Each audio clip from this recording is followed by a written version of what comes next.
Então, beleza, turma, vamos lá. Vamos lá. Próximo amplificador, então, da sequência aqui, tá?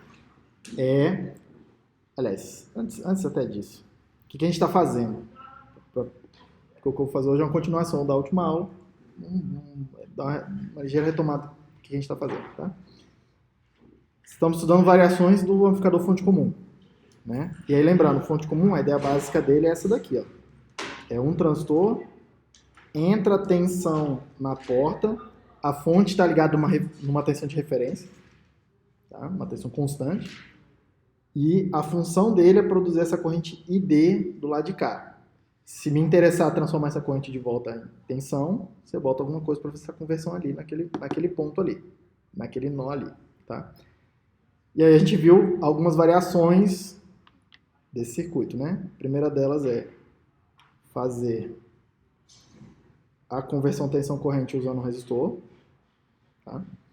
A segunda possibilidade é fazer a conversão tensão-corrente usando um diode connected, né? Que pode ser assim, ou pode ser igual ao circuito que tinha na prova, que é com PMOS, mas é a mesma coisa. Tá? Esse cara aqui a gente viu que tem uma certa independência, o ganho do ponto de operação, mas ele não consegue fazer muito ganho. Ele tem baixa impedância de saída. Tá?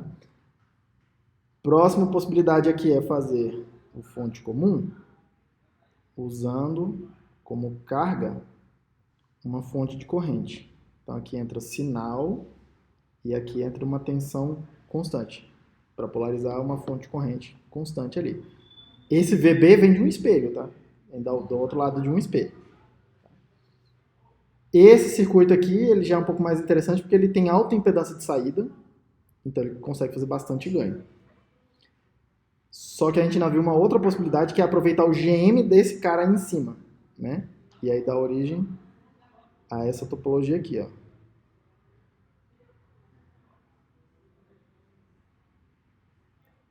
A essa topologia aqui, que é o circuito básico de uma porta lógica, da porta lógica inversora. A porta lógica inversora é exatamente isso aí, tá? Calibrado assim os dados sobre eles para aquela transição, né, que a gente viu aqui, V-in, V-out, na curva característica, tá? Ela fica mais ou menos no meio do caminho aqui da faixa dinâmica que você está interessado. Bem calibrado para isso daqui. Mas esse aqui é um circuito, essencialmente um amplificador de alto ganho. Essencialmente não, é um amplificador de alto ganho. A gente viu que o ganho disso aqui é GM do transistor M1 mais o GM do transistor M2 vezes a impedância de saída que eu estou vendo aqui, que é R0 do 1 em paralelo com R0 do 2. Beleza? Sim, sim. Você fala que tem como fazer um filtro, né? Ele filtra como as frequências altas? Ele filtra filtrando. Não, mas a característica do... Como assim? Elabora um pouco melhor essa sua pergunta aí. A gente vai ver essa questão essa questão da característica capacitiva do trânsito um pouco mais para frente, tá? É porque a própria física do transistor MOS introduz alguns efeitos capacitivos. E esse efeito capacitivo vai interagir com essas impedâncias aí, para formar circuitos RC. No laboratório que você passou, eu cheguei a ver a impedância com relação à frequência. Aí eu vi alguns filtros bastante. Isso. Aí, pensa só. Até agora, como não apareceu esse efeito capacitivo, independente da frequência, a impedância é sempre a mesma nas coisas. Sacou? Então, assim, não interessa qual a frequência está operando. Mas na hora que a gente considerar esses efeitos capacitivos aí, que de fato acontecem, tá? Em cada nó a gente vai ter uma constante RC associada. A gente vai ter um polo.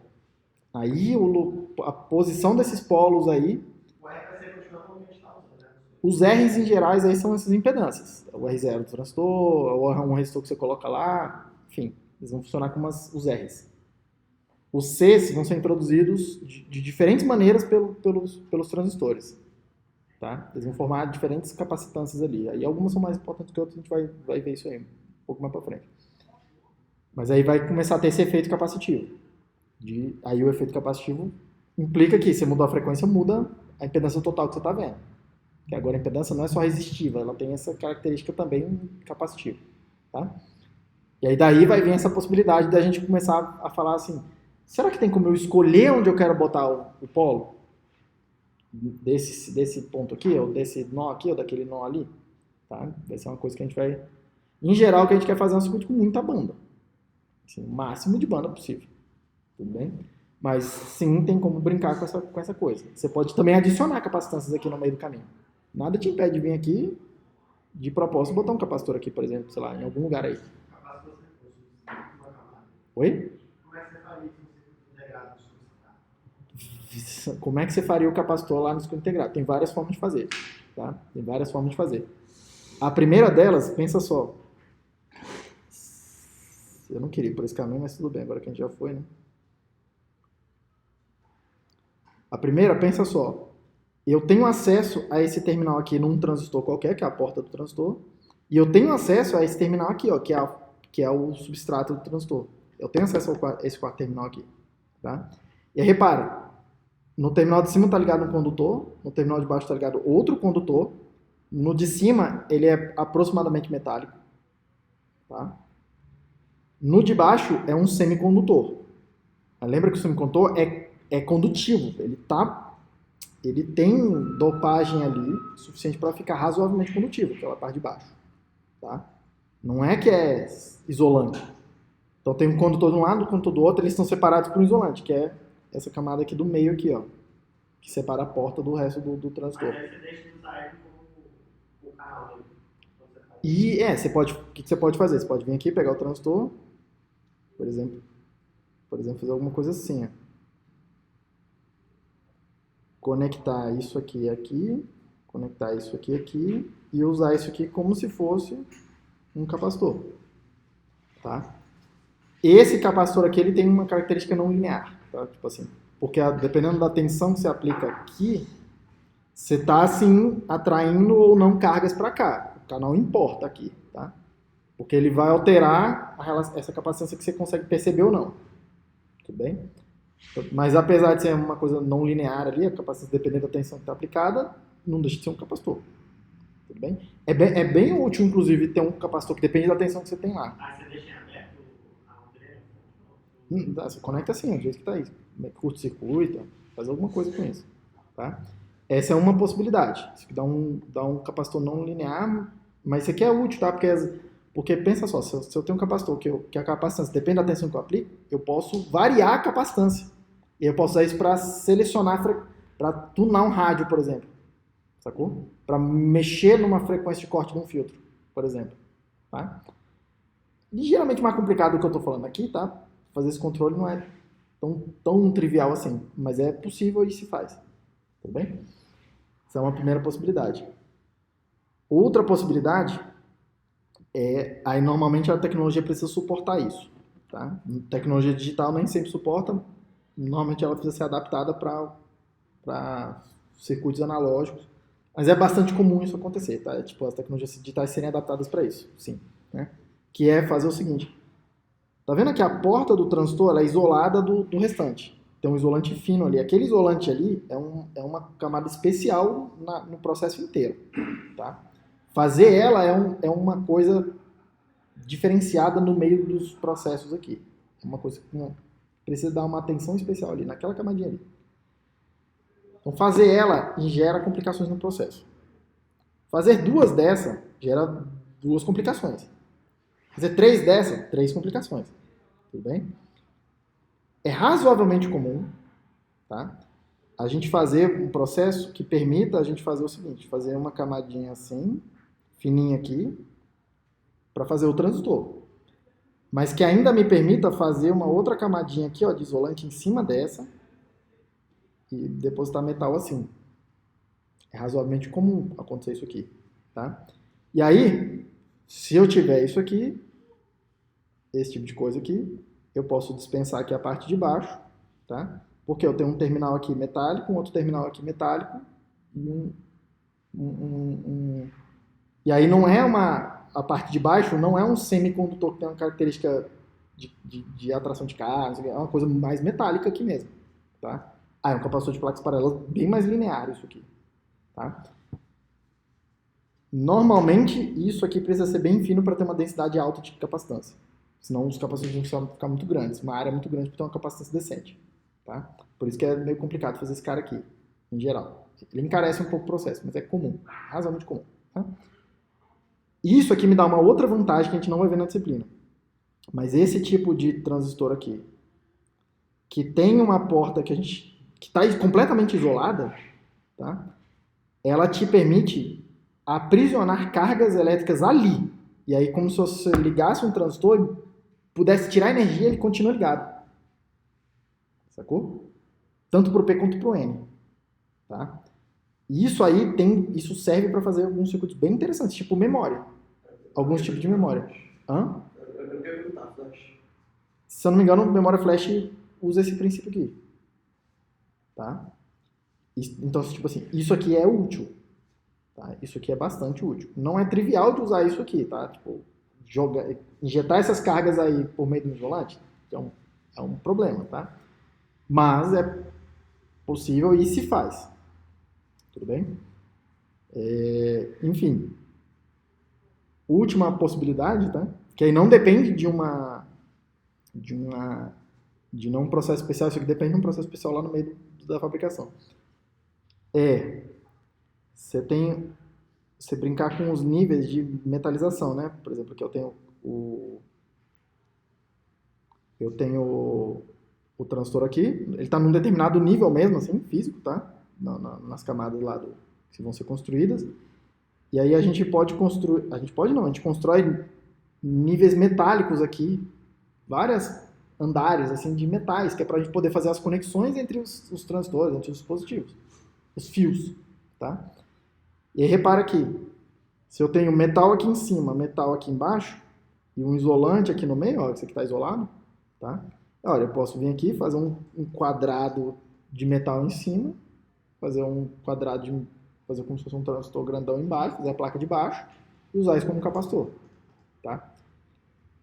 É bastante linear também isso daqui, nesse aspecto, tá? Só que como a distância aqui é razoavelmente grande, a capacitância fica muito baixa. Então, quando a gente vai fazer por esse caminho aqui, normalmente os capacitores ficam meio grandes. A área deles fica grande. Você precisa aumentar muito a área, tá?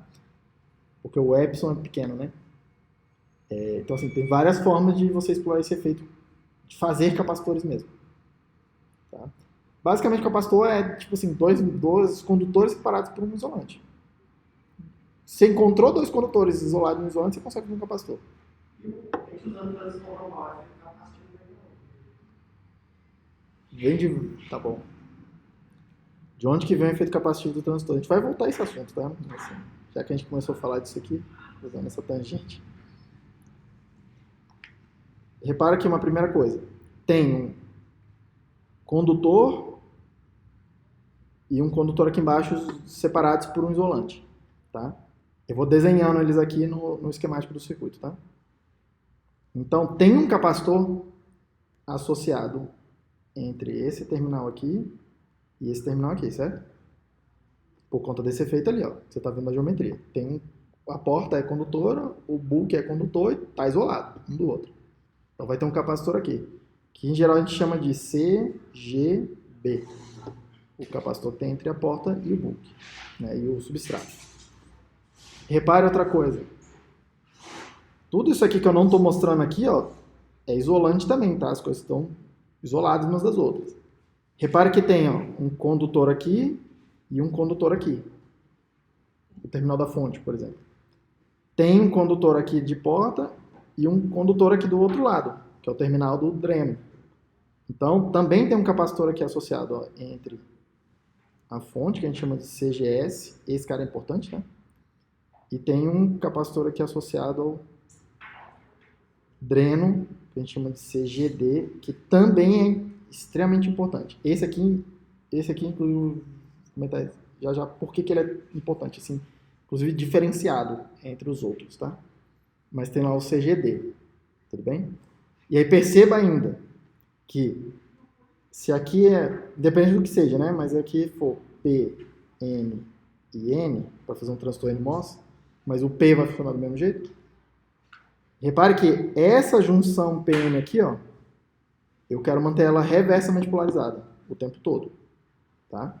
Eu quero que a condução aconteça só pelo canal, e que não aconteça pela junção PN, como se fosse um diodo que tem ali dentro, tá? Então tem uma junção daqui para cá, tem uma junção daqui para cá, entre a fonte e o substrato, entre o dreno e o substrato.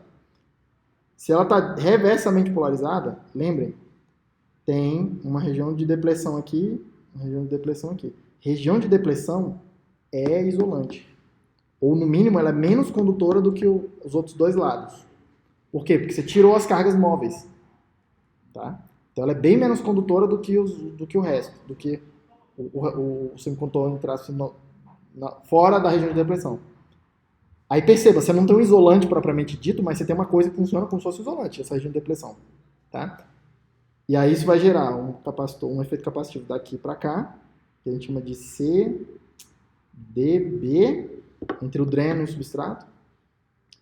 E tem um outro que vai aparecer aqui, entre a fonte e o substrato, que a gente chama de CSB. Beleza? Então repare que aparecem 5 capacitores ali. Cada um meio que vai ter uma formulazinha, que depende um pouco da geometria e tal, não sei o quê. Até porque isso aqui depende dos tamanhos, mas as dependências não são tão diretas assim quanto, tipo, isso aqui é vezes o W, vezes o L, né? Alguns, enfim, tem que ir lá e tem um monte de formulazinha para esses caras aí, para cada um deles, tá? Mas tem um monte de capacitor, tá vendo? Entre todos os terminais, basicamente, do transistor tem capacitor enfiado lá, tá? Todos eles dependem da geometria, então quanto maior o W, maior o L, maiores as capacitâncias. Todos eles dependem do W e do L, tá? Ou de um ou de outro. Então, assim, se aumenta o tamanho do transistor, cresce as capacitâncias. Tudo bem? Vários desses aqui, tá? Alguns desses aqui, a gente meio que consegue desligar. Por exemplo, é bem comum. A gente desenha assim o tempo todo, né? O transistor. Querendo dizer que o substrato está curto-circuitado com a fonte. Né? O tempo todo estou fazendo isso. Na maioria das vezes. Para evitar efeito de corpo, inclusive. Tá? Ora, se o substrato está curto-circuitado com a fonte, tem um fio conectando esse cara aqui com esse cara aqui. Aí repara que esse capacitor está desligado, está em curto. Né? Então é como se ele não tivesse efeito nenhum nesse curto. Então tem alguns que, na maioria das vezes, a gente nem considera porque ele não. Assim, quando a topologia do circuito ele não tem efeito nenhum. Tem um outro caminho que bypassa o capacitor ali. Tá? Mas tem alguns que aliás, o resto aí, eles meio que não desliga. E aí eles começam a ter alguns efeitos. A gente vai ver algumas ferramentas de análise aqui que a gente pode quebrar esses capacitores um capacitor em 2 e não sei o que, tal, efeito Miller, uns negócios, tá? Mas tem basicamente duas coisas que vão acontecer aqui.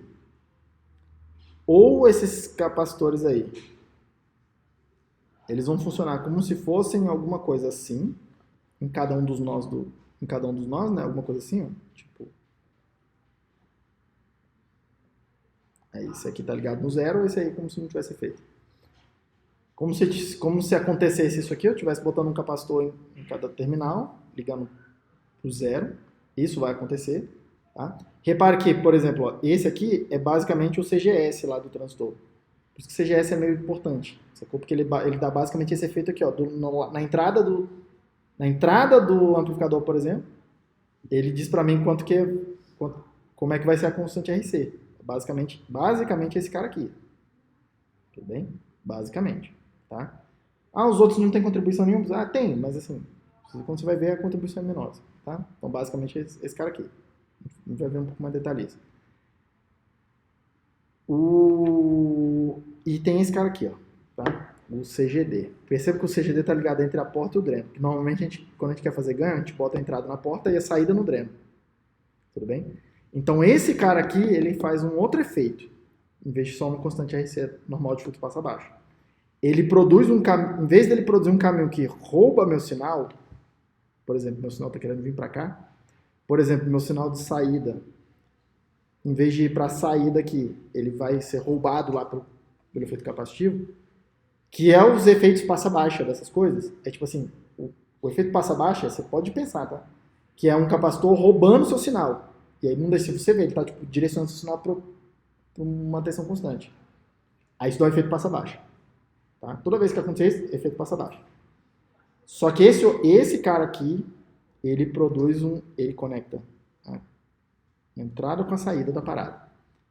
E aí, com a frequência, ele não tá roubando meu sinal do tipo assim, meu sinal não entra no amplificador, que é o que está acontecendo aqui, ou meu sinal não sai do amplificador, que é o que está acontecendo aqui. Esse cara aqui conecta a entrada com a saída. Pum. É como se fosse um fio que cria um outro caminho alternativo ao caminho que amplifica as coisas. Tá? Toda hora que isso aqui acontecer, vai introduzir um zero no circuito. É daí que vem os polos dos zeros. Os polos é esses roubar o sinal, escoar ele.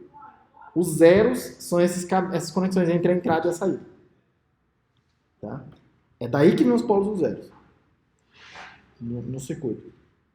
E para ter polos e zeros, depende da frequência. Para depender da frequência, precisa de capacitor ou indutor. Professor, tem efeito indutivo aí no transistor? Tem. Tipo assim, tá? Tem fio, tem corrente, tem campo magnético, tem alguma capacitância associada. Vocês viram esse eletromagnetismo. Só que isso aqui é tão pequeno que esse efeito magnético aqui é irrelevante. Tá? Porque, assim, realmente, aqui nesse ponto aqui, tipo, inexistente, praticamente. Tá? É tão pequeno assim o efeito que realmente não faz nem sentido a gente falar sobre ele. Como é que faz o indutor então, professor? Você começa a perceber, fazer capacitores é relativamente fácil, eles estão aí em todo lugar. Mas fazer indutores não é tão simples assim, integrados, tá? Meio que tem dois caminhos, já aproveitando que a gente está falando disso, né? O primeiro deles é você pegar uma tira de metal e fazer uma espira mesmo, assim, tá? Pegar um nível metálico e desenhar uma espira, tá? Normalmente a gente não consegue fazer assim redondinho. Tipo, normalmente as restrições de como é que a gente pode desenhar as coisas são, tipo, tem restrição geométrica, então, sei lá, fica alguma coisa assim, tá? Faz tipo uns octógonos assim.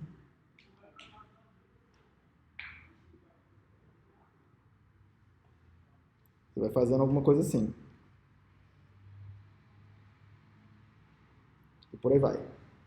Então, meio que você tenta fazer essa coisa. Só que você já dá para perceber que se eu quero dar muitas voltas, né, para ter um indutor com... Quanto mais voltas aqui, mais concentra o campo ali dentro. Tá? Vocês viram isso no eletromagnético também, né? Para dar muitas voltas aqui, a parada vai crescendo, assim. Eu vou fazer uma espiral, vai, tipo... Vou precisar ir ocupando área, sacou? Porque eu não consigo enrolar a parada em cima dele mesmo. Tipo, ele vai abrindo, assim. Tá? É plano isso aqui. Esse é um caminho. Normalmente tem pouca capacitância. Mas isso se faz, tá? Ocupa bastante área, mas isso se faz. A alternativa é até mais um pouco esperta, tá? Que é fazer o seguinte. O chip, na hora que ele está pronto, ele é um quadradinho lá. Ele é um quadradinho, assim. Você serra ele, separa ele num quadradinho mesmo, assim, de alguma coisa. Tá lá um monte de circuito lá dentro, tá? Isso aqui precisa ser conectado no encapsulamento. O encapsulamento é o invólucro mesmo que a gente manipula, sacou? Que é normalmente aquelas baratinhas pretas que tem uns terminalzinhos metálicos para fora, tá? Aquilo lá tem duas funções. A primeira função é de proteção do que tiver lá dentro, tá? Ele é hermeticamente fechado lá dentro, tá? Então, a proteção mecânica, física, química do que está lá dentro, térmica e tal. A segunda é você poder padronizar a interface mecânica da coisa, que é para você botar numa placa, por exemplo. Tá? Manipular e botar numa placa, soldar e tal. Então, tem essas duas funções. Como é que conecta o chip no encapsulamento? Ora, olhando de cima, tá? O chip está aqui. Dentro do encapsulamento vai ter um lugarzinho onde você vai colocar ele lá, sacou? Vamos dizer que é isso daqui assim. Tem uma areazinha lá, você bota ele lá dentro. Normalmente até cola ele lá com uma coisa de epóxi e tal. Tá? Bota ele ali no lugar. E aí os terminais estão aqui, ó, um metalzinho mesmo assim. Que vai sair lá pro lado de fora do encapsulamento. Tá?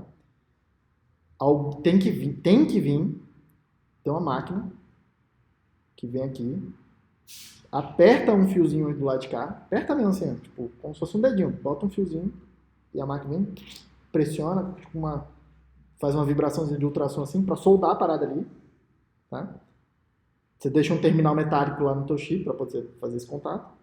Aí a máquina vem, estica um fio, faz a mesma coisa do lado de cá. Ela solda apertando assim, vibrando lá o negócio, tchum, aí solda do lado de lá, tá? Esse fio aí, a gente chama de bounding, né? Tipo, é um fio que conecta uma coisa com a outra.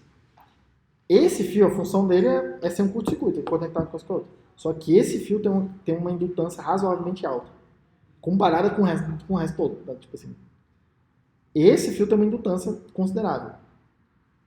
E essa indutância aí a gente pode usar quando a gente precisa fazer um indutor, por exemplo. Tá? Então essa é uma outra forma de fazer um indutor. Repara que não é uma espirazinha, é só um fio, tá? Só que esse fio tem uma indutância. E essa indutância pode ser que seja... Pode ser não, ela é considerável.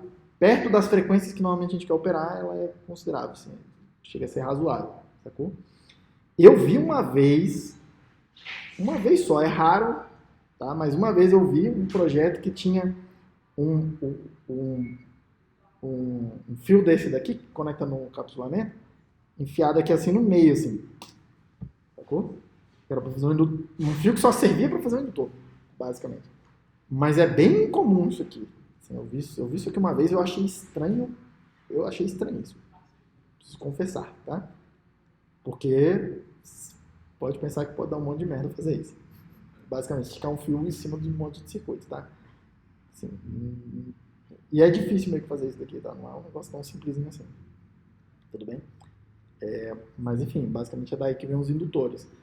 O terminal metálico, repara que a partir do momento que você conecta o terminal metálico, é um montão de massa, né? De massa metálica, tá ligado? E tem um monte aqui, né? Tem um do lado do outro. Essa parada aqui, ó, é como se fosse um capacitor também, daqui pra cá. Então, na hora que você coloca o capsulamento, você tem que fazer uma capacitância também. Capacitâncias grandes, razoavelmente grandes, e muita indutância, tá? Então, num projeto de alta frequência, por exemplo, isso aqui precisa ser considerado. Você, inclusive, simula isso daqui, simula um encapsulamento e tal, é uma complicação isso aqui, tá? Que a gente não está tratando aqui, mas tem todos esses aspectos aqui. Então, é daí que vem os capacitores indutores. Tá? Os resistores são basicamente qualquer coisa que você consiga fazer um fio assim, né? Então pode fazer um pedaço de semicondutor, sei lá, pode fazer um pedaço de semicondutor mesmo, bota um terminal aqui assim, um outro terminal aqui, e aí esse caminho aqui é razoavelmente resistível. Você pode fazer pelos metais. Você pode ter camadas que são especificamente dopadas lá de semicondutor, mas especificamente dopadas para funcionar mais como resistores. E aí, por aí vai. É assim que faz os resistores. Tudo bem? Ou pega um próprio transistor lá e polariza ele de uma forma que funciona mais ou menos como um resistor. É o que a gente está meio que vendo aqui, né? Tipo, fazer coisas sem resistores, né? Sacou? Tem vantagem de fazer isso também. Mas se precisar de um resistor, às vezes você precisa, tá? De um resistor mesmo. Por exemplo, no circuito de referência de corrente que a gente viu, tem um resistor lá. Aquilo tem que ser um resistor mesmo. Não tem muito como fugir. Tá? Inclusive, a característica daquele resistor influencia na variabilidade com temperatura. Tem coisas ali naquele resistor. Tudo bem, tá aí? Beleza? Voltando aqui então, que a gente viu, tá? Essas 4 variações aqui do fonte comum. Tá? Essas 4 variações de fonte comum. O que eu quero ver hoje com vocês? Dá uma olhada como é que a gente introduz a ideia do cascoding aqui. Porque a gente viu que o cascode serve para aumentar a impedância. Né? E os ganhos desses caras todos são menos GM, que eu vou chamar aqui do transistor 1, que é o elemento que faz essa conversão de tensão para corrente, tá? Exceto ali o outro que tem uma particularidade, vezes a impedância de saída do circuito. Vezes a impedância de saída do circuito. Tudo bem? Então, aumentar a impedância de saída do circuito tem vantagem em termos do ganho. E a gente viu que cascoding serve para aumentar a impedância. Tudo bem? Então, a grande questão aqui é, cara, como é que eu faço para usar cascoding aqui? Faz sentido usar cascode? Faz. Tá? Como é que eu faço isso? Tudo bem? E aí a ideia básica, vamos dar uma analisada aqui na ideia básica, em algumas características, porque na aula que vem eu quero introduzir uma outra ideia, tá? Que é a ideia do princípio do folded cascode, que é uma variação em cima do que eu vou tratar aqui. Então vamos dar uma olhada em algumas propriedades do, entre as cascode que a gente viu até agora, tá? Que é o cascode que a gente chama de telescópio. Tudo bem? Ou cascode, simplesmente. Tudo bem? Então olha só qual que é a ideia aqui. O fonte comum, o elemento principal lá dele é isso aqui, certo? É uma coisa que pega a tensão e converte em corrente, né? Isso aqui é uma fonte de corrente, controlada por tensão, querendo ou não. Tudo bem? Só que agora vai entrar um sinal aqui, não só uma tensão constante ali para controlar isso, tá? E o que a gente viu como é que eu constrói o cascode? Ó, eu pego isso aqui e combino com um amplificador porta comum, tá? Eu pego essa corrente aqui, porta comum, a porta tem que estar na tensão constante. Ah, de onde vem esse VB? Esse VB vem no espelho. Toda hora que você vê aí VB, VP, vê qualquer coisa que é tensão constante, vem no espelho. Assim, por isso que eu mostrei o espelho lá atrás. No circuito que eu vou mostrar as simulações aqui, repara aqui, ó, o transistor de baixo aqui, tá aqui. O transistor fazendo o par dele com o cascode tá aqui. De onde vem o VB dele? De um espelho. Tudo bem? Tipo, literalmente, vem de um espelho, tá? Esse espelho aqui, eu vou mostrar na hora que eu for simular para vocês, a razão desse transistor com a desse aqui não está 1 para 1, tá? Mas já comento lá, já comento um pouquinho para frente, tudo bem? Mas toda hora que você vê lá um V-bias, se você gerar uma tensão constante, provavelmente vem no espelho, tudo bem? Precisa gerar um VGS, vem no espelho, é para isso que servem os espelhos. Aliás, o espelho serve para copiar a corrente. A gente viu que, tipo assim, vocês estão vendo aqui que é um elemento básico para fazer outras coisas, tá? Então, normalmente eu não vou ficar mostrando tanto ali. O livro nunca mostra, tá? Mas de vez em quando eu tento mostrar aqui na simulação, porque eu podia só ter botado uma fonte de tensão lá. Tá escondido a parada, mas eu prefiro mostrar ali, ficar um esquemático um pouquinho complicado aqui. Mas vocês, o tempo todo, tendo na mente, cara, de onde vem esses VB? De onde vem essas tensões aqui? O professor bota a fonte de tensão às vezes. Tipo, vocês vão que eu não boto, tá? Vem de um espelho. Tudo bem? Vem do espelho. Tipo, não tira da cabeça para que serve o espelho. O espelho serve para gerar os VGs. Tá? Mas, enfim, a ideia básica é essa.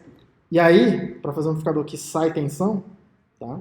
Eu vou pegar e botar algum elemento aqui que converte corrente de volta em tensão. Essa é a ideia básica do amplificador cascode. Tá? Eu vou calcular aqui o ganho dessa coisa, sendo que a gente vai ver que do jeitinho que está aqui, é uma certa estupidez fazer isso daqui. Já vou comentar por quê. Mas eu quero ver algumas propriedades do elemento cascode, tá? Que é essa parte de baixo aqui, antes de chegar na solução final, do circuito final, que é a última coisa que a gente vai ver hoje, basicamente. Basicamente, nessa aquela coisa de... Eu vou te mostrando um monte de coisa errada, até chegar no certo, tudo bem? Mas, ó, vamos construindo por partes aqui. A ideia básica é essa. Pegar o elemento central lá do amplificador, que é o que eu estou chamando de fonte comum, que é uma fonte de corrente controlada por tensão, e fazer uma fonte cascode no lugar dele. Tudo bem? Que é essa coisa aqui. Então, em vez de fazer só isso aqui, fazendo o da esquerda, fazendo a fonte de corrente cascode agora.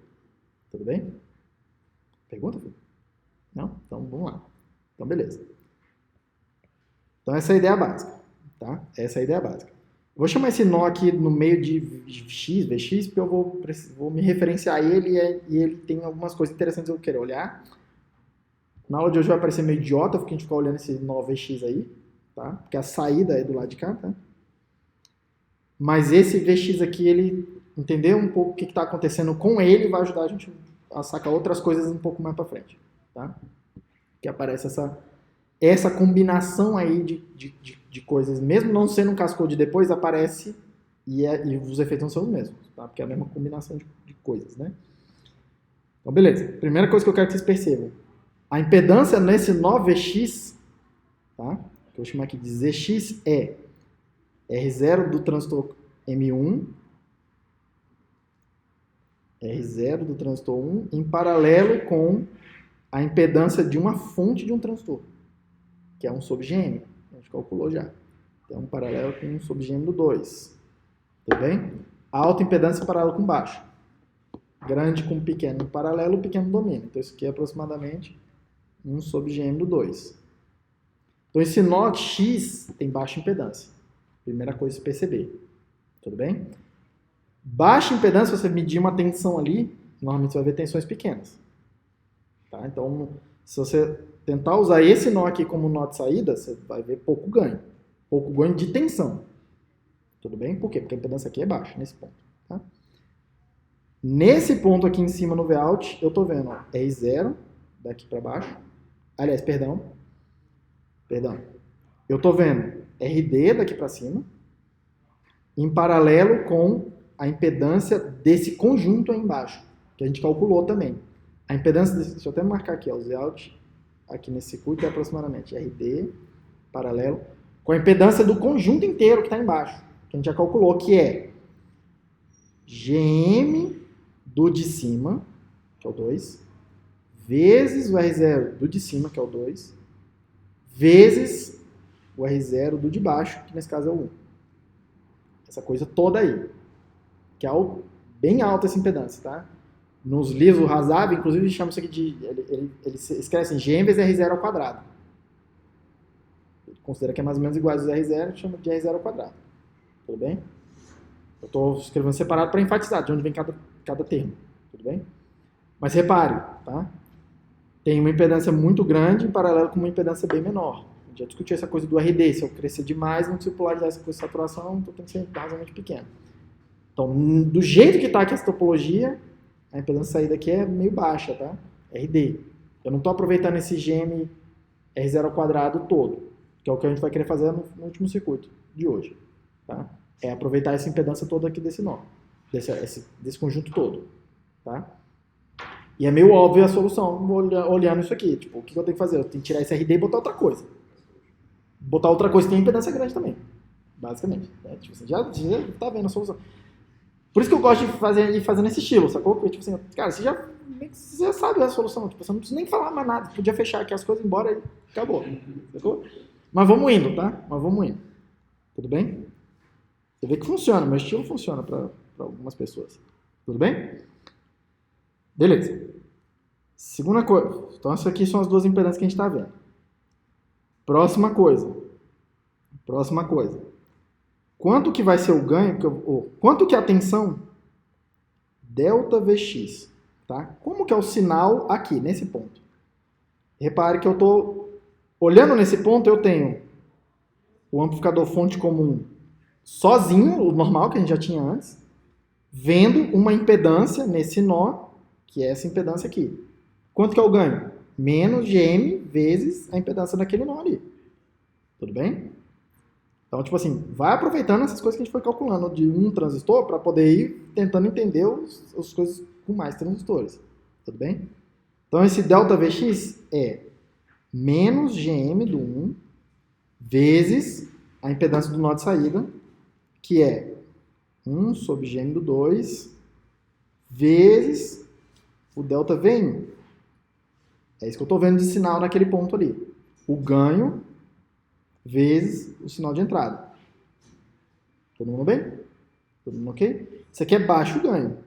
É inclusive aquela mesma coisa do que a gente estava discutindo aqui antes de começar a gravar, do fonte comum, dessa variação aqui, ó, fonte comum com diode connected. É exatamente a mesma coisa, GM do 1 dividido por GM do 2. Que a gente viu que é meio independente do ponto de operação e tal, aquela coisa toda. É a mesma coisa que está acontecendo aqui. Mesminha coisa que está acontecendo aqui. Tudo bem? Apesar de não ter um diode connected lá, tá? Mas você vê que é o mesmo efeito que está acontecendo. Pronto. Tudo bem? Todo mundo ok, né? E aí percebam que, para eu saber agora quanto que é o ganho final, tá? O delta Vout da parada aqui. Reparem que eu sei quanto que é o sinal que está aqui na entrada de um porta comum. Esse cara aqui sozinho é um porta comum. Eu sei que já calculei quanto que é o ganho, que é Gm vezes a impedância de saída do porta comum, vezes o sinal de entrada. Então, o que eu estou vendo? Delta Vout vai ser Gm do 2 vezes a impedância de saída daquele ponto lá, que é RD, aproximadamente, que é essa coisa toda aqui, do porta comum do amarelo. Vezes o sinal de entrada. Quem é o sinal de entrada dele? É esse delta Vx. Então, vezes menos Gm do 1 dividido por Gm do 2 vezes delta Vin. Aí o gm do 2 corta com o gm do 2, essa parada aqui fica menos gm do 1 vezes RD vezes o delta Vn. Tudo bem? E aí esse resultado aqui é para ser meio... Você olhar e falar assim, pô, professor, isso aqui é meio estúpido, né? Porque esse aqui é exatamente o mesmo ganho que a gente calculou para este exato circuito aqui. Pronto. Exatamente o mesmo ganho. Exatamente o mesmo ganho. Eu não estou ganhando nada em fazer isso aí, então, pessoal. Por enquanto, não. Tudo bem? Por enquanto, não. E o problema é essa impedância que está muito baixa. Tudo bem? Eu já sei o problema e eu estou vendo que eu não estou ganhando nada. Mas até aí todo mundo ok, certo? Por que eu fiz esse processo aqui? Para tentar enfatizar um pouco com vocês que eu posso e devo olhar o Cascode como uma combinação de dois amplificadores. Um fonte comum e um porta comum. Todo mundo ok? Todo mundo bem? Beleza. Dito isso, vamos dar uma olhada numa... Deixa a simulação para lá um pouco. Outra coisa. Vamos dar uma olhada aqui rápida no que acontece se por algum acaso eu tentar colocar o meu sinal por aqui, ó. Se aqui fosse um VM. Em geral, a gente não faz isso de propósito. Mas pode ser que esteja vindo algum tipo de interferência, algum tipo de ruído por aqui. Tá? Então é interessante a gente saber o efeito de vir alguma coisa por esse terminal, que devia estar na tensão constante, nos nossos circuitos. Tá? Então aqui eu vou botar numa tensão constante aquelas coisas de eletrônica, tá? Tipo, você considera um terminal a entrada, e meio que você desliga os outros. Desligar é botar na tensão constante. Tá? Analisa o efeito de uma coisa separada das outras todas. Tudo bem? No mundo real, acontece tudo misturado lá, e tudo não linear, e tudo bagunçado. Tá? Mas uma coisa é você tentar na tua mente compreender a parada toda junto. Outra coisa é você conseguir tentar na tua mente compreender as coisas separadas, que é mais fácil. Compreende cada efeito separado. E aí a gente tem a ferramenta do simulador, para fazer a conta do negócio mais complicado. Que vai se desviar um pouco da tua intuição. Tá? Mas a gente espera que não se desvie muito. Tudo bem? E aí você tem um modelo mental que você consegue trabalhar. Beleza. Observe uma coisa aqui. Observe uma coisa. Esse cara, quando aqui em cima, esse cara aqui de cima, o VG dele é constante, mas o VS não é constante. Então o VGS não é constante. Então ele não é uma fonte de corrente constante. Certo? No de baixo aqui, nesse caso de baixo, esse cara está vendo VG constante e VS constante. Dependendo do que aconteça aí com esse circuito. O VG está fixo e o VS está fixo. Então esse cara de baixo vai funcionar praticamente como uma fonte de corrente constante. Esse cara aqui de baixo. Tudo bem? Nessa situação. Então esse circuito aqui, ele é bastante parecido com, na real, isso aqui, né? Vou desenhar assim. Bom, vou desenhar aqui, chamar de I1. Essa corrente, mas é uma corrente constante. Tudo bem? Que não é zero, mas é constante. Isso é importante, porque do ponto de vista do sinal, corrente constante é corrente igual a zero. Do ponto de vista do sinal. Tá? Então, primeira observação. Tá? E eu espero que vocês observem essas coisas assim, na hora que está investigando o circuito. Cara, olha onde que tem lá os VGS fixos, constantes, porque aí você pode falar assim, cara, eu não preciso me preocupar com esse cara, esse aqui é uma fonte de corrente constante. Tipo, faz exatamente o que eu fiz aqui. Isso simplifica a análise da coisa. Tudo bem? Então, repara que aqui ó, não tem conversa de GM, não tem muita conversa sobre R0, até tem, tá? Porque tem um R0 aqui do 1. Mas basicamente não tem muita coisa que ficar olhando, sabe? Tipo, tem menos complicação. Tá? Mas desprezando ali o efeito do R0, primeira coisa a se observar. Do ponto de vista do sinal, eu estou com a seguinte situação. Eu tenho aqui ó, o GM do 2 vezes o delta VGS do 2. Eu vou desprezar os R0s, só para não complicar demais. Vocês vão ver que na simulação dá um erro, tá? Por conta de eu desprezar esses R0s aqui. Mas vou mostrar para vocês que o efeito ali, já mostro, tá? Mas aí, constrói a intuição primeiro, antes de ficar pensando, tipo, o que está errado, o quanto está errado. Mas tem o transistor aqui. No terminal de porta, tá ligado aqui o delta V1. O VGS que me interessa é essa tensão aqui. Delta VGS do 2. Na fonte desse transistor, tá ligada a fonte de corrente constante. Tá? Eu vou desenhar ela aqui. Mas o que eu estou interessado é no delta e 1, certo? Na variação dela. E repare que a variação aqui é 0. É um circuito aberto essa parada, te deu nome.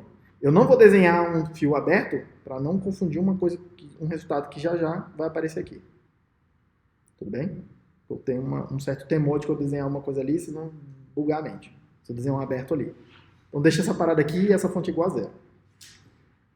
No dreno do transistor, tem ligado aquele RD e na outra ponta tem ligado a tensão constante.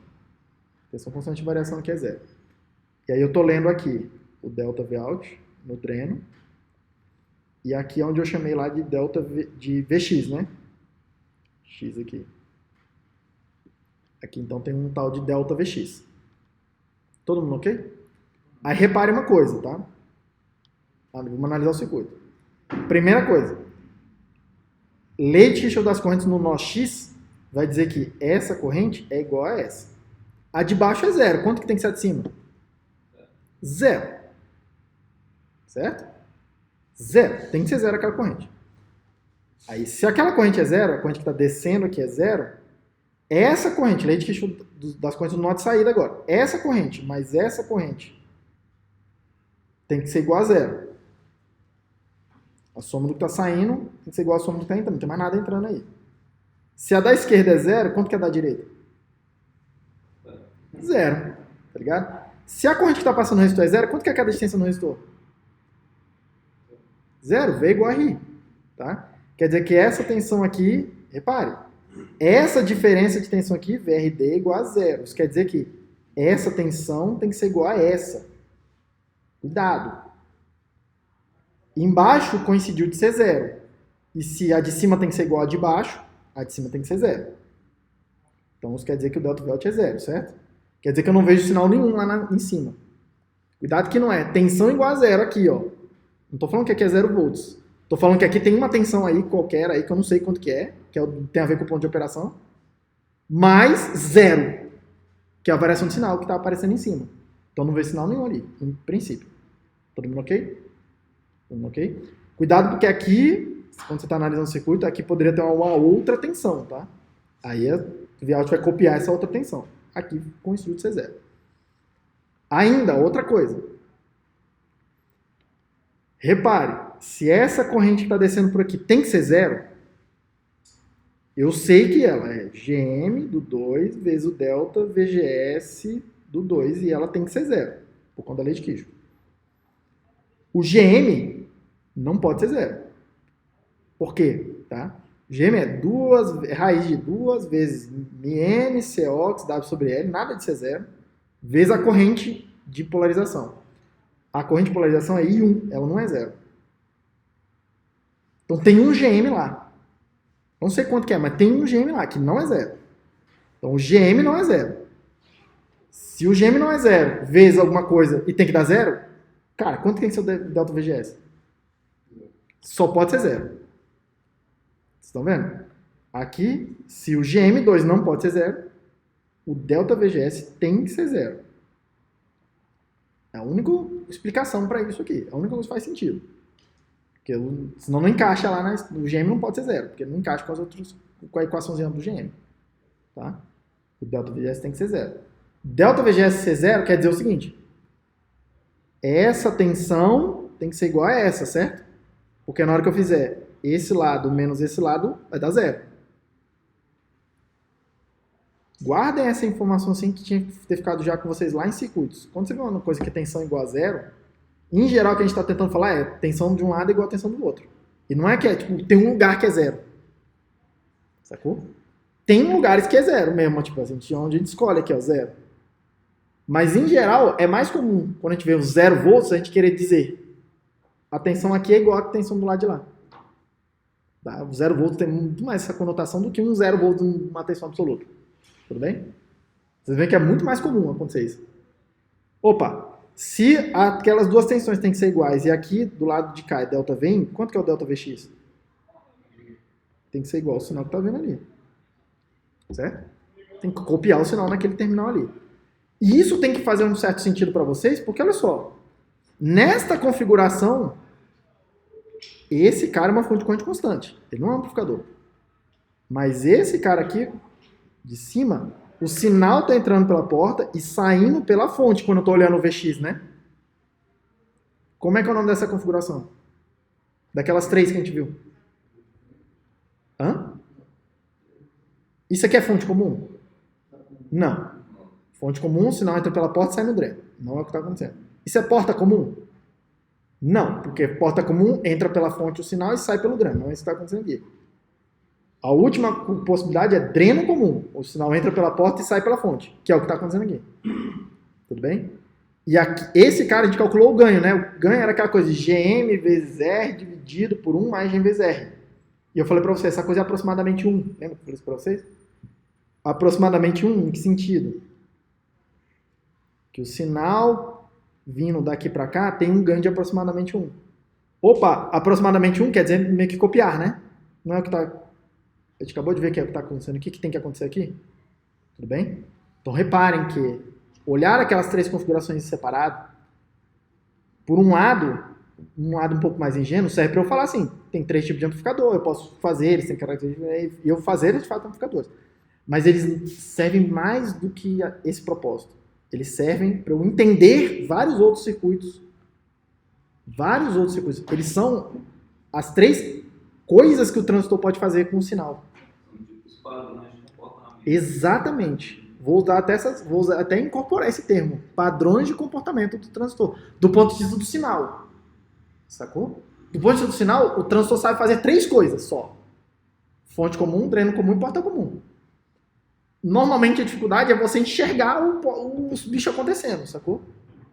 Por isso que eu estou enfatizando essas análises aqui com vocês. Elas parecem inúteis, mas não é... Eu não estou tão interessado... isso aqui é um resultado super importante. Não, mas eu perceber que isso aqui é um dreno comum e eu posso usar aquele resultado que a gente já calculou lá atrás para andar mais rápido aqui no circuito, que eu não preciso fazer essa brincadeira toda aqui, andar mais rápido na análise. E andar mais rápido não é só andar mais rápido que eu vou economizar conta e tal.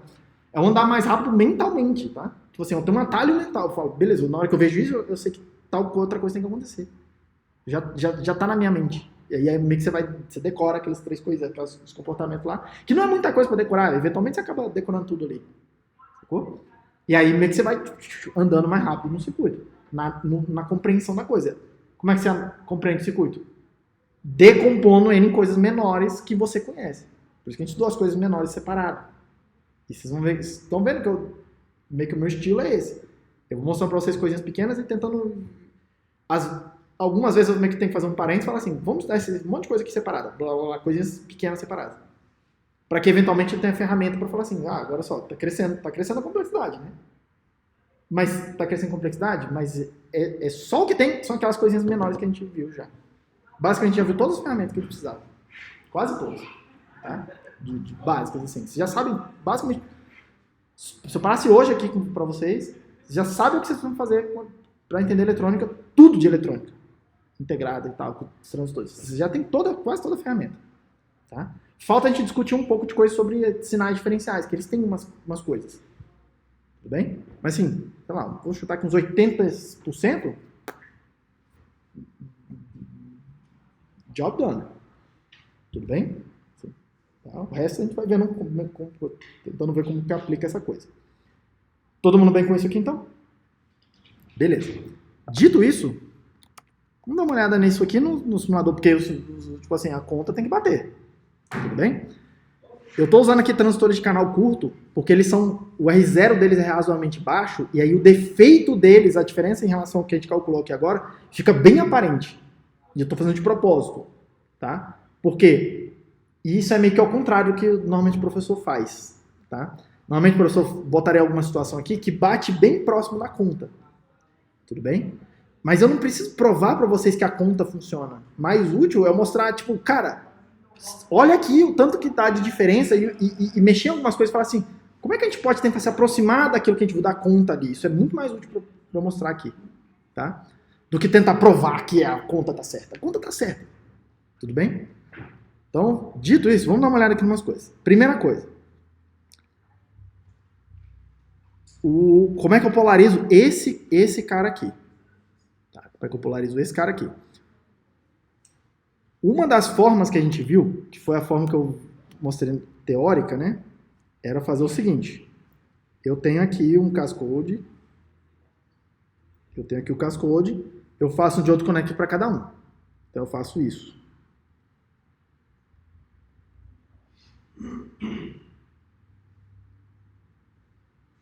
Eu faço isso aqui, ó. Bom. Boto uma corrente de referência aqui. Vocês já sabem eliminar, tá? E aí eu vou por aqui.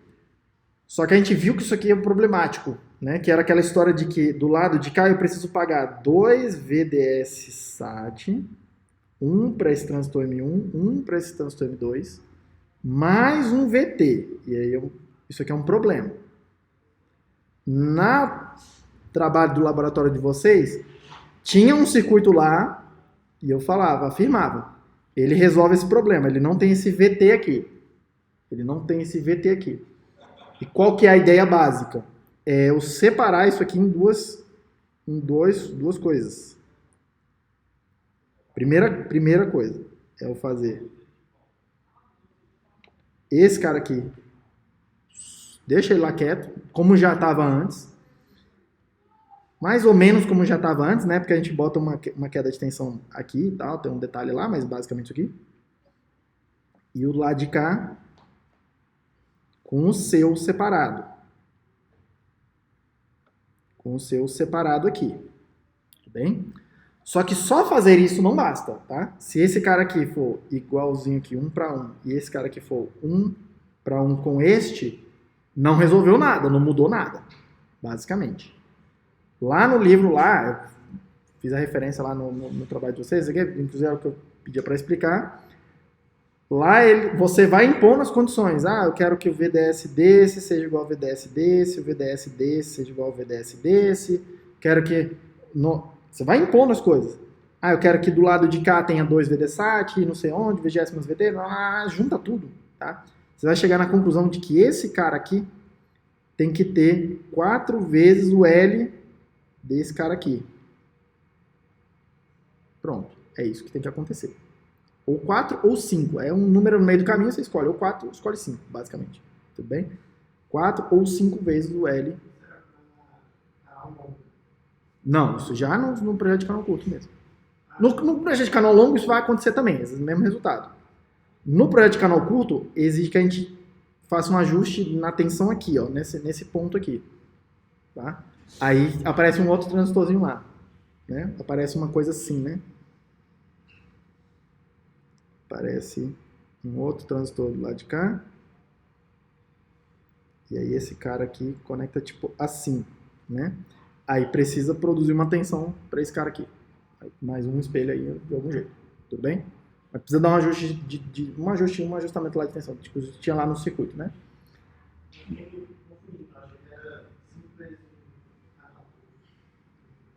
Mas assim, esse aqui é o ponto-chave da coisa. Esse cara tem um tamanho diferente. Esse cara tem que ser de um tamanho diferente para poder ajustar essa coisa do VT aqui, do lado de lá. Tudo bem? Que é o que está acontecendo aqui. Esse transistor aqui, ó, é 1500 para 100. Então, se é 50 a referência aqui, então esse cara aqui é tipo 30, né? 30 por 2. Tá? Esse cara aqui, ele é 1500, é o mesmo W, por 500. 5 vezes o L, nesse caso aqui. Tudo bem? Para poder fazer esse ajuste aí da parada. Todo mundo ok? Tá, essa é a única diferença que tem meio que de tamanho, que é a única coisa meio que especial que tem aqui, tá? É o que a gente chama de low voltage cascode, para poder polarizar esse cara aqui sem pagar tanto imposto, entre aspas, ali de tensão, para fazer essa coisa operar na saturação. Beleza. Dito isso, vamos traçar aqui primeiro a curva característica do circuito, né? O V-in, V-out, tá? Então, vou variar aqui o V-in DC e vou olhar as tensões, tanto aqui quanto aqui, tá? Então, a primeira coisa, dá uma olhada aqui, ó. Tudo faz aqui. Daqui a pouco eu explico porque tem esse capacitor aí. Curva V-in, V-out, tá? Tem uma região, é bem parecido com o que a gente já estava vendo antes, né? Tem uma região aqui, ó, quando a tensão está baixa, que o transistor M1 está em corte, aí ele não conduz nada, a corrente é zero, a queda de tensão aqui no resistor é zero, se de um lado tem VDD, do outro lado tem que ter VDD, é o que aconteceu do lado de cá.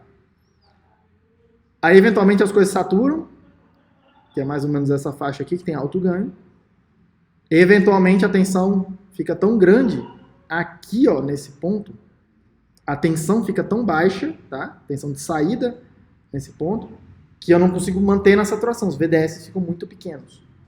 Aí eu saio, vou pro triolo, tá? Que é o que a gente observa como efeito dessa coisa aqui. Essa saturada pro lado, por esse outro lado aqui. Todo mundo bem? Mas o mesmo efeito, ó, de inversor, tem um lugar aí de alto ganho. É bom que escolher mais ou menos aqui, ó, no VDD sobre 2, aquela coisa arada toda que a gente já viu. Todo mundo bem? Todo mundo bem? E o que está acontecendo do lado de cá? Ó? Tá? O que está acontecendo do lado de cá? O que eu quero que vocês percebam aqui uma coisa é o seguinte. Aqui eu estou vendo tensão constante, certo? No VB. Meio que independente do V-in crescendo ou mudando, o VB desse cara aqui está constante, né? Só que o VB está constante. O VD desse cara aqui de cima está seguindo essa curva aí. Aí reparem que o VGS está referenciado no mesmo lugar que eventualmente está mudando aqui, embaixo.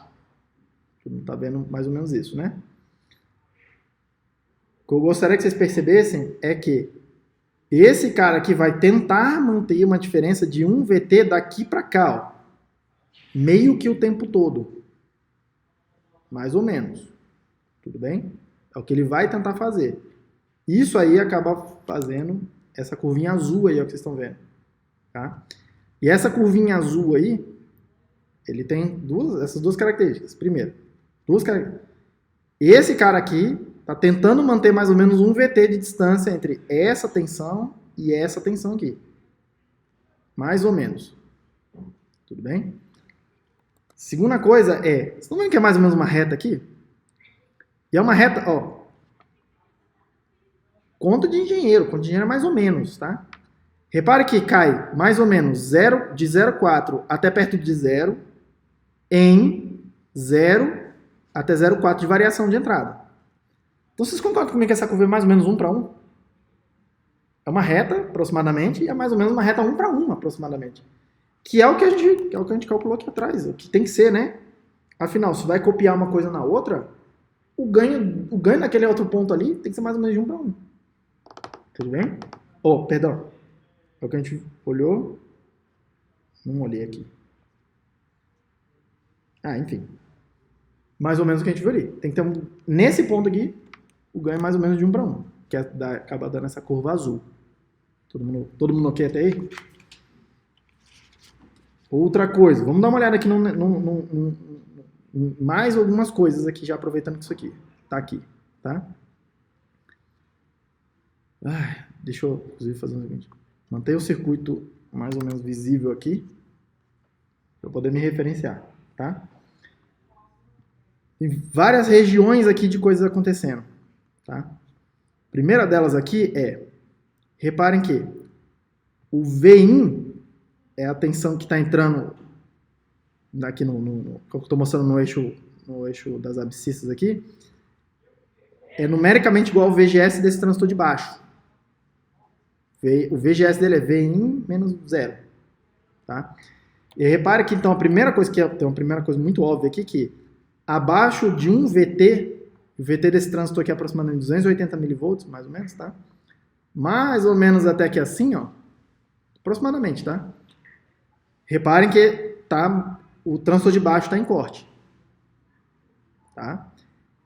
Não fica tão evidente aqui, tem esse joelho e tal, não sei o que lá, porque tem uma condução de subliminar. Lembra aquela coisa que a gente discutiu, né? Tipo, antes de chegar no VT eu já estou conduzindo, tá?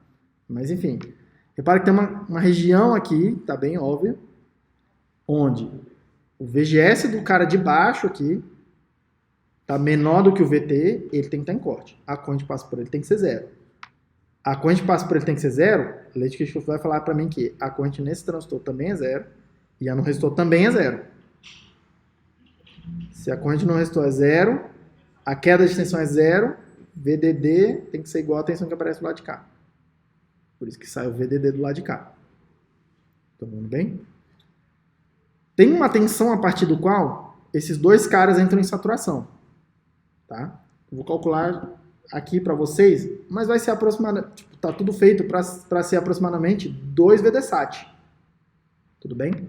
2 VDSAT. 2 VDSAT arredondando a brincadeira, porque os VDSAT que são diferentes, tá? Inclusive eu calculei aqui, em algum lugar aqui, os VDSAT, tá?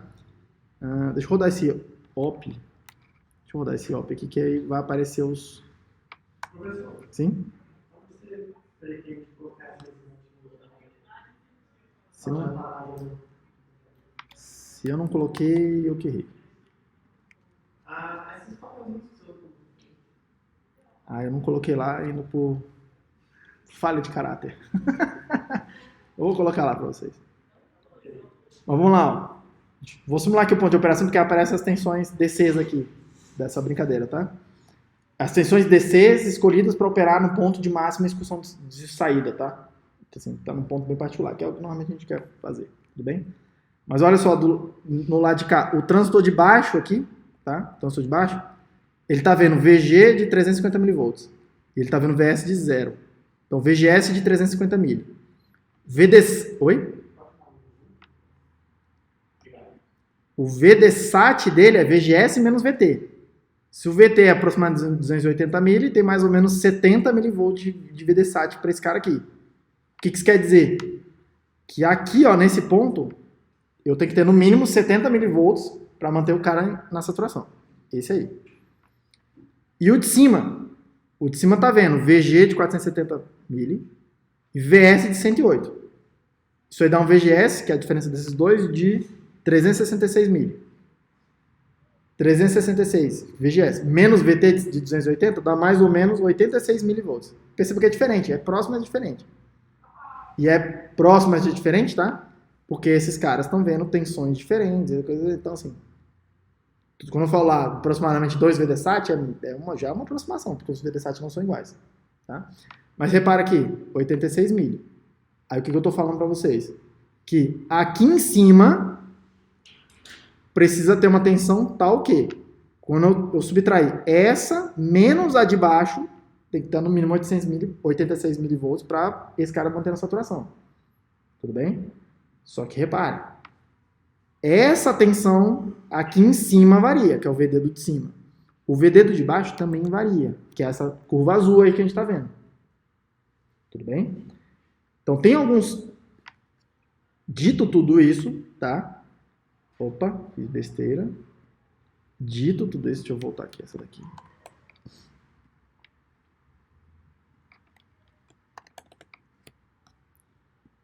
Dito tudo isso, essa daqui é o VD aqui em cima. Esse aqui é o azul é o VS do transistor aqui de cima e é o VD do transistor de baixo. Tudo bem? O que eu estou falando para vocês que quando a curva azul ficar abaixo de 70 mV, o transistor de baixo sai da saturação. É isso que eu estou falando. Quando que isso acontece? Quando aqui na curva azul, mais ou menos por aqui assim, ó. Mais ou menos nesse ponto aí, o transistor de baixo saiu da saturação. Isso é uma coisa. O de cima sai da saturação quando o verde menos o azul fica abaixo de 86 mil. Foi isso que a gente calculou. Tá? Quando que é isso? Vou fazer aqui, ó, verde menos o azul. Verde menos azul. Deixa eu plotar o verde de volta aqui. Não vai aparecer, né? é que eu boto uma... Ah. Isso aí... Deixa eu tentar fazer um drag aqui. Pronto. Então posso fazer isso aqui, então. Verde menos azul, não sei o que. Deixa de baixo só o verde. Faz então, ó, fazendo de baixo. Verde. Como é que chamou ali? 009. Vermelho aqui. Eu acho que eu posso fazer isso, ó. Safadinho. Então posso deletar esse. Pronto. Verde menos azul está lá no vermelho. Quando o vermelho estiver abaixo de 86 milivolts, o transformador de cima deixa de saturar, que é mais ou menos aqui assim, ó. Tá? Nesse caso particular ficou muito próximo, tá? Deixa eu botar um outro cursor aqui. Que tá mais ou menos no mesmo lugar, tá? Se você for olhar aqui, ó, nessa posição, o azul tá no 70 milivolts e o vermelho tá no 92 milivolts, que é perto lá dos 86 já. Então, tipo assim, os dois estão indo para saturação, pro triodo, mais ou menos juntos aqui. Uma coincidência, tá?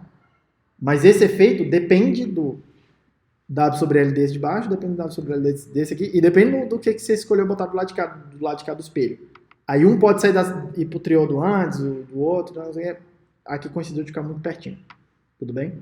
Normalmente é uma situação assim, até meio desejável, assim, porque dá uma otimizada na brincadeira. Mas eu não era meu intencional. Todo mundo ok com isso? Todo mundo ok? Beleza. Então, 1, 2, 3, 2 VDSAT, os VGS tudo, a coisa toda, o grande sinal. Que horas são?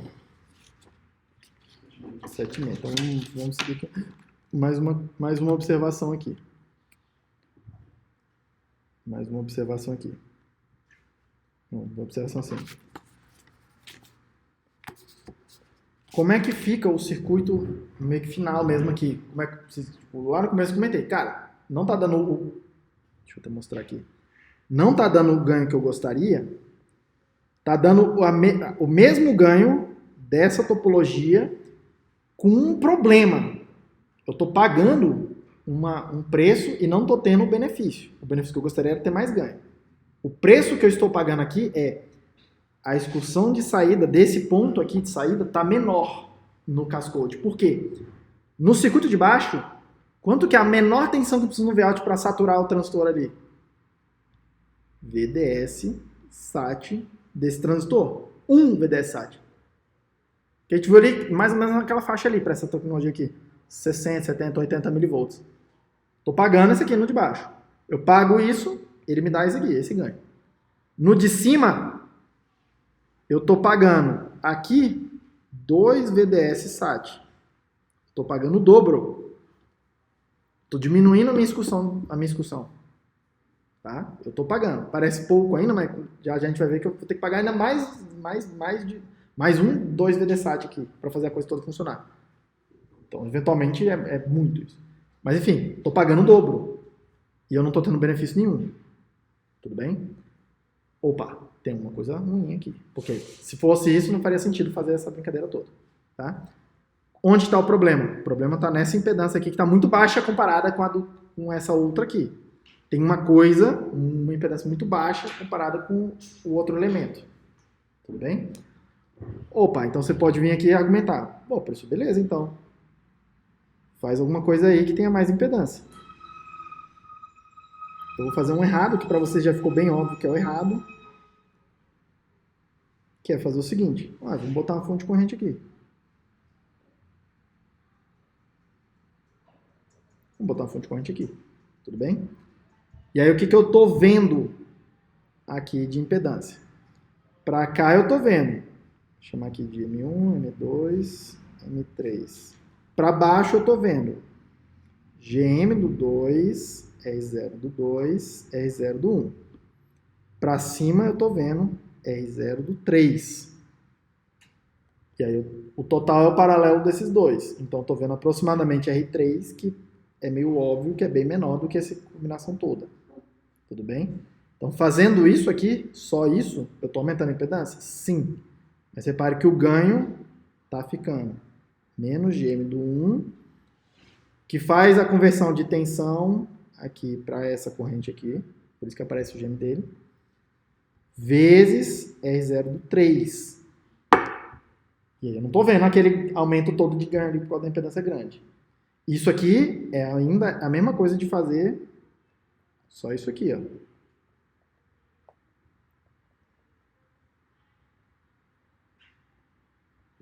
Mesma coisa de fazer isso. Mudou nada. Com exceção de que eu estou pagando mais preço em termos de discussão de saída, tá? Porque aqui eu preciso pagar 2 VDSAT na tensão de baixo e 1 VDSAT para manter o cara de cima na saturação. Isso quer dizer, ó, deixa eu desenhar isso, tá? Naquele gráfico lá, V-in, V-out, nesse circuito aqui, para o lado de baixo, eu preciso pagar 1 VDSAT mais 2 VDSAT. Então, eu não posso passar dessa linha aqui, para baixo dessa linha, porque senão sai da saturação nos de baixo. O de cima precisa de pelo menos VDSAT para ele, só que em relação ao VDD, ele está ligado no VDD. Tá? Então, um VDSAT aqui para cima. Então, não posso deixar o sinal de saída subir além disso aqui, senão sai da saturação o M3.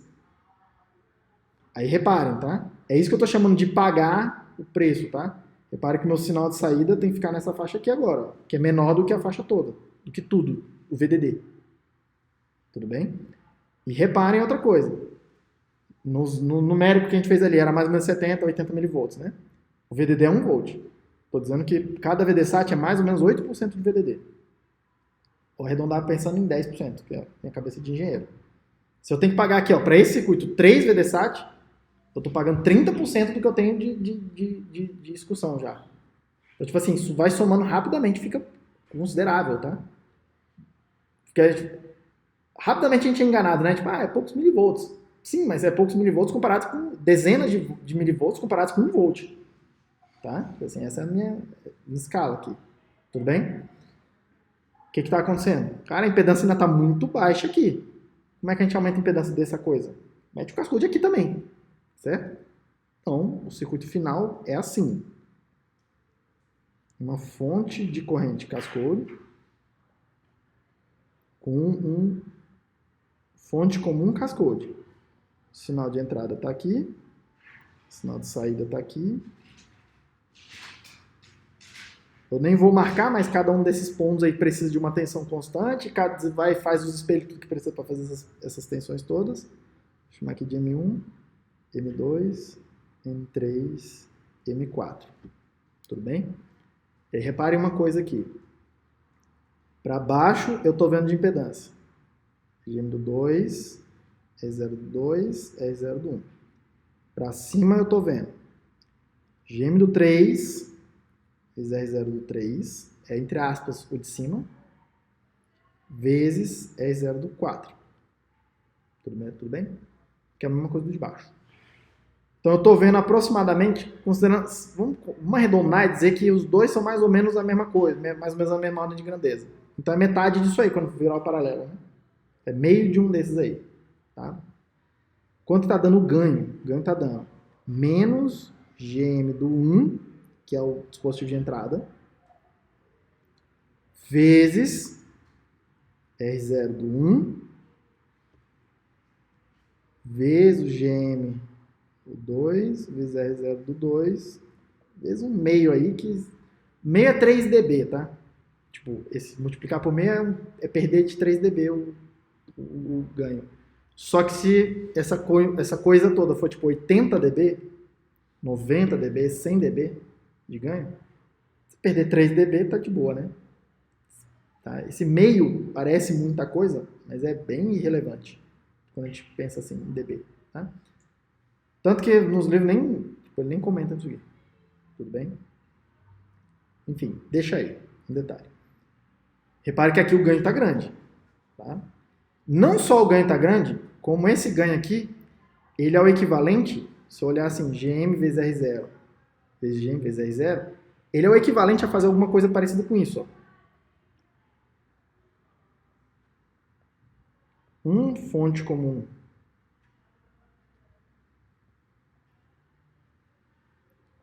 fonte comum me dá Gn vezes R0, né? Aproximadamente. Outro fonte comum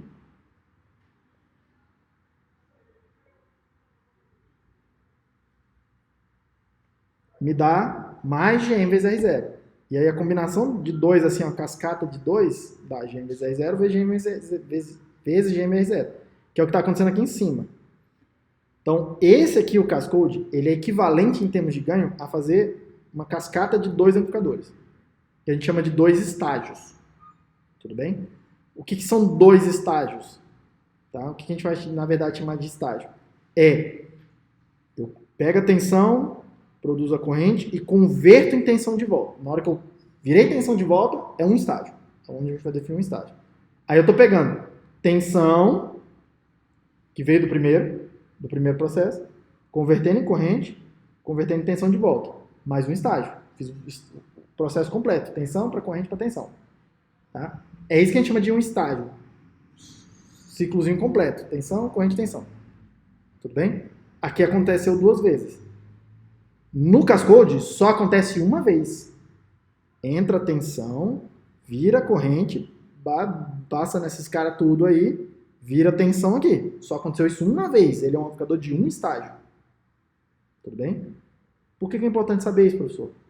Porque quando o teu amplificador tem mais de um estágio, tem um ponto, quer dizer que tem um ponto de alta impedância ali em algum lugar que vai ser um problema de estabilidade para você.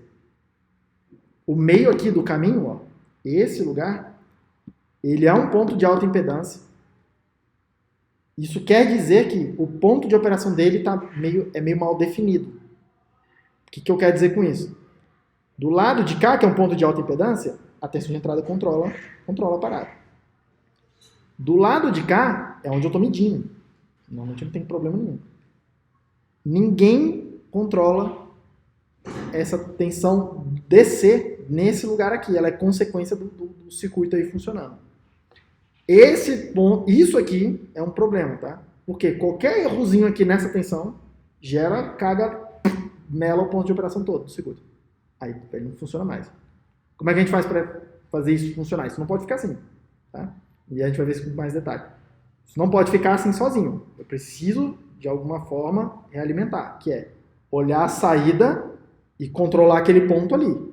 Corrigir aquele ponto, tá? Eu preciso colocar alguma coisa aqui para fazer esse controle da tensão ali. Tudo bem? Isso aumenta a complexidade, diminui um pouco o ganho, que a gente vai ver que a gente acaba trocando ganho aqui nesse processo. Mas principalmente aumenta a complexidade da coisa. Então repare, qual a vantagem de fazer o cascode? Tá? Eu faço o ganho de um amplificador de 2 estágios, só que com um estágio só. Tá? Com um estágio só. Só aumentar o ganho, eu posso fazer essas cascatas, mas toda vez que eu faço cascata e tem muitos estágios, começa a ter esses problemas de estabilidade. Que a gente vai ver mais detalhe também. Todo mundo bem? Em contrapartida, eu estou pagando coisas. Eu estou pagando, não estou só ganhando, tá? Eu estou pagando. Aqui, a excursão de saída é VDD menos um VDSAT para esse cara aqui, menos um VDSAT para esse cara aqui, mantendo a saturação desses caras. Então, eu tenho VDD menos 2 VDSAT. O custo dele é 2 VDSAT. Do lado de cá, eu preciso de 2 VDSAT para manter esse cara na saturação, que é o lado das baixas tensões. E eu preciso de 2 VDSAT no lado das altas tensões para manter esse conjunto de cima na saturação. Então, eu preciso pagar 4 VDSAT. Tá? Então, minha excursão aqui vai ser aproximadamente, né? VDD menos 4 VDS SAT. Então, eu estou pagando alguma coisa. Tudo bem? Mas, em compensação, eu ganho. Essa história aqui de estabilidade é importante, tá? A gente ganha nesse lado da estabilidade. Repare que o ganho é basicamente o mesmo nos dois arranjos, né? Tá? Eles não tem muita diferença nisso. Tudo bem? Aí entra a questão do trade-off, do balanço, né? Se eu posso pagar essa excursão de saída, em geral é melhor pagar. Se eu não posso pagar com a excursão de saída, aí eu tenho que me virar e dar um jeito de estabilizar o circuito aqui. O circuito mais complicado. É da vida. Tudo bem? Mas essa é mais ou menos a discussão do cascode. Certo? Oi? O segundo tem mais ruído. O entendimento é que as cores têm menos ruído, geralmente. Então, se eu estou fazendo dois estágios, deve estar O piorando. segundo tem mais ruído. Precisaria fazer uma análise de ruído, mas eu vou chutar que sim. Porque a alta impedância ela tende a trazer essa história do ruído para cima, tá? E aí aqui acontece em 2 pontos, né? Na saída e no intermediário lá. E no cascode não. Mas aí é um chute da minha parte. Falando assim de supetão. Se colocar bem nas outras portas. Se colocar VIN nos outros terminais aqui do cascode, se você usar esse aqui como VIN no lugar desse, é ok, porque é o cascode do mesmo jeito. Hã? Somando o quê? Voltando. Nem daquele outro amplificador que você falou. Boa pergunta. Ah, tá. Você tá me sugerindo é meio que tentar fazer alguma coisa assim, né? É. Não faço ideia. Nunca vi ninguém fazer isso aqui.